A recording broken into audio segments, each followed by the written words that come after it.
ಮೊದಲನೇದಾಗಿ ನಾವು ನಮ್ಮ ಪಕ್ಷದ ನಾಯಕರುಗಳಿಗೆ ಕೃತಜ್ಞತೆಯನ್ನು ಸಲ್ಲಿಸ್ತೀವಿ.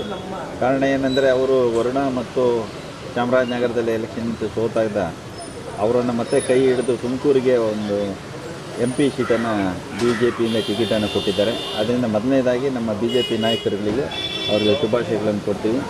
ಎರಡನೇದು ನಮ್ಮ ತುಮಕೂರಿನ ಜನತೆಗೆ ಮತದಾರರು ಯಾರಿದ್ದಾರೆ ಇವರ ಕೆಲಸ ಕಾರ್ಯಗಳ ವೈಖರಿಯನ್ನು ಮೆಚ್ಚಿ ಸೋಮಣ್ಣನ ಅತಿ ಹೆಚ್ಚಿನ ಮತಗಳ ಅಂತರದಿಂದ ಅವ್ರನ್ನ ಸಂಸದರಾಗಿ ಗೆಲ್ಲಿಸಿದ್ದಾರೆ. ಅವ್ರಿಗೂ ಸಹ ಎರಡನೇದಾಗಿ ಅವರು ಕೃತಜ್ಞತೆ ಅನ್ನಿಸ್ತೀನಿ. ಮೂರನೇದಾಗಿ ನಮ್ಮ ದೇಶದ ಪ್ರಧಾನಮಂತ್ರಿಗಳಾದಂಥ ನರೇಂದ್ರ ಮೋದಿಯವರು ರಾಷ್ಟ್ರ ನಾಯಕರು, ಅವರು ನಮ್ಮ ಸೋಮಣ್ಣನವರ ಕಾರ್ಯವೈಖರಿಗಳನ್ನು ಗುರುತಿಸಿ ಅವರಿಗೆ ಕೇಂದ್ರದಲ್ಲಿ ಒಂದು ಸಚಿವ ಸ್ಥಾನವನ್ನು ಕೊಟ್ಟಿದ್ದಾರೆ. ಅದರಲ್ಲೂ ಸಹ ಜಲಶಕ್ತಿ ಮತ್ತು ರೈಲ್ವೆ ಖಾತೆಯನ್ನು ಕೊಟ್ಟಿದ್ದಾರೆ. ಒಳ್ಳೆಯ ಜವಾಬ್ದಾರಿಯುತವಂಥ ಕೆಲಸ ಅದು.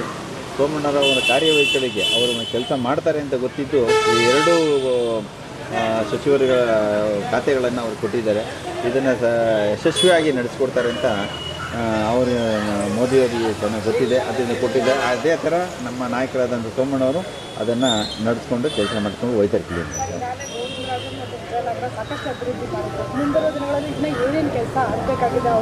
ಗೋವಿಂದರಾಜನಗರ ವಿಜಯನಗರದಲ್ಲಿ ಕೆಲಸ ನೋಡಿನೇ ತುಮಕೂರಲ್ಲಿ ಜನ ಓಟ ಕೊಟ್ಟಿರೋದು ಅವರಿಗೆ, ಆಯ್ತಲ್ವಾ? ಇದೇನು ಇಲ್ಲಿ ಮಾಡಿದ್ದಾರೆ ರಾಜ್ಯದಲ್ಲಿ, ಕೇಂದ್ರದಲ್ಲಿ ಬರ್ತಕ್ಕಂಥ ಅನುದಾನಗಳನ್ನು ತಂದು ತುಮಕೂರನ್ನು ಒಳ್ಳೆ ಅಭಿವೃದ್ಧಿ ಮಾಡ್ತಾರೆ. ಇಂಡಸ್ಟ್ರಿಯಲ್ ಟೌನ್ ಇರ್ಬೋದು, ಮತ್ತು ಏರ್ಪೋರ್ಟ್ ಇರ್ಬೋದು, ಆಮೇಲೆ ಅದನ್ನು ನಮ್ಮ ನೀರಾವರಿ ಇಲಾಖೆ ಇದರಲ್ಲ ಅದನ್ನು ನಮ್ಮ ಹೇಮಾವತಿ ನೀರನ್ನು ತುಮಕೂರಿಗೆ ತರುವಂಥದ್ದಾಗಲಿ, ಅಲ್ಲಿಂದ ತುಮಕೂರಿಂದ ಮಾಗಡಿಗೆ ತಂದು ಚಿಕ್ಕಗೊಂಡಳ್ಳಿ ಕೆರೆ ಇದೆಲ್ಲ ಮಾಡ್ತಾರೆ ಅಂತ ಈ ಸೋಮಣ್ಣ ಸಾಹೇಬರಿಗೆ ನೂತನವಾಗಿ ಸಚಿವರಾಗಿ ಮಾಡಿರತಕ್ಕಂಥದ್ದಕ್ಕೆ ಮೊದಲಿಗೆ ಅವ್ರಿಗೆ ನಮ್ಮ ಸಾಹೇಬರಿಗೆ ಅಭಿನಂದನೆಗಳು.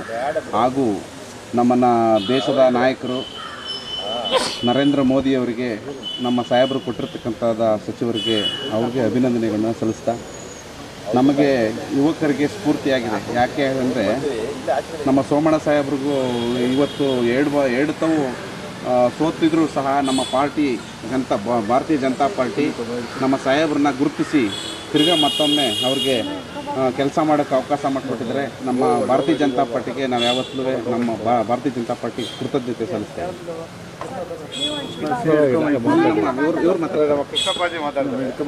ಸನ್ಮಾನ್ಯ ಸೋಮಣ್ಣ ಸಾಹೇಬರು ಯಾವತ್ತೂ ಬಡವರು ಬಂದು ಸಾರ್ವಜನಿಕರ ಕೆಲಸ ಅಂದರೆ ಭಾಳ ಅಚ್ಚುಕಟ್ಟಾಗಿ ಪ್ರೀತಿಯಿಂದ ಮಾಡ್ತಕ್ಕಂಥ ಒಂದು ಚಾತುರ್ಯ ಇರ್ತಕ್ಕಂಥ ಒಬ್ಬ ಜನಪರ ನಾಯಕ. ಇಂಥವ್ರಿಗೆ ಕೇಂದ್ರ ನಮ್ಮ ನರೇಂದ್ರ ಮೋದಿಜಿ ಪ್ರಧಾನಮಂತ್ರಿಗಳು ಹಾಗೂ ಅಮಿತ್ ಶಾಜಿಯವರು ಗುರುತಿಸಿ ಭಾಳ ಪ್ರಮುಖವಾದ ಖಾತೆ, ರೈಲ್ವೆ ಖಾತೆ ಹಾಗೂ ಜಲಶಕ್ತಿ ಖಾತೆಗಳನ್ನು ಕೊಟ್ಟಿದ್ದಾರೆ. ಸೋಮಣ್ಣವರು ಇಡೀ ದೇಶಕ್ಕೆ ಹಾಗೂ ರಾಜ್ಯಕ್ಕೆ ಒಳ್ಳೆಯ ಹೆಸರನ್ನು ತಂದು ಕೊಡ್ತಾರೆ. ಅವರು ಸದಾ ಬಡವರ ಪರವಾಗಿ, ಜನರ ಪರವಾಗಿ ಕೆಲಸ ಮಾಡ್ತಕ್ಕಂಥ ಒಂದು ಮನೋಭಾವ ಇರೋದ್ರಿಂದ ಅವರು ಅವಿರತವಾಗಿ ಶ್ರಮಿಸಿ ಬಸವಣ್ಣವ್ರು ಹೇಳಿರ್ತಕ್ಕಂಥ ಕಾಯಕವೇ ಕೈಲಾಸ ಅನ್ನುವಂಥ ಒಂದು ನಾಣ್ಣುಣಿಗೆ ನಮ್ಮ ಸೋಮಣ್ಣವರು ಆ ಒಂದು ದಾರಿಲಿ ಬಂದಿದ್ದಾರೆ. ಹಾಗಾಗಿ ಎಲ್ಲ ರಾಜ್ಯದ ನಮ್ಮ ನೀರಾವರಿ ಏನಿದೆಯೋ, ನಮ್ಮ ಮೇಕೆದಾಟು, ಕುಡಿಯೋ ನೀರಿನ ವ್ಯವಸ್ಥೆ, ಇದಕ್ಕೆಲ್ಲ ಸೋಮಣ್ಣವರು ಮುನ್ನುಡಿ ಆಗ್ತಾರೆ ಅಂತ ಹೇಳಿ ನಾವಾದರೂ ಭಾವಿಸ್ತೀವಿ. ಧನ್ಯವಾದ. ನೂತನವಾಗಿ ಆಯ್ಕೆಯಾದಂಥ ನಮ್ಮ ಕೇಂದ್ರ ಸಚಿವರಾದಂಥ ಸೋಮಣ್ಣವರಿಗೆ ಹಾಗೂ ಕೇಂದ್ರದ ಈ ಒಂದು ಸಾಹೇಬರಿಗೆ ಅವಕಾಶ ಮಾಡಿಕೊಟ್ಟಂಥ ಕೇಂದ್ರದ ಎಲ್ಲ ಹಿರಿಯರಿಗೆ ನಮ್ಮ ವಿಶ್ವಕರ್ಮ ಸಮಾಜದ ಪರವಾಗಿ ಹೃತ್ಪೂರ್ವಕವಾದ ಧನ್ಯವಾದಗಳನ್ನ ಅರ್ಪಿಸ್ತೇವೆ.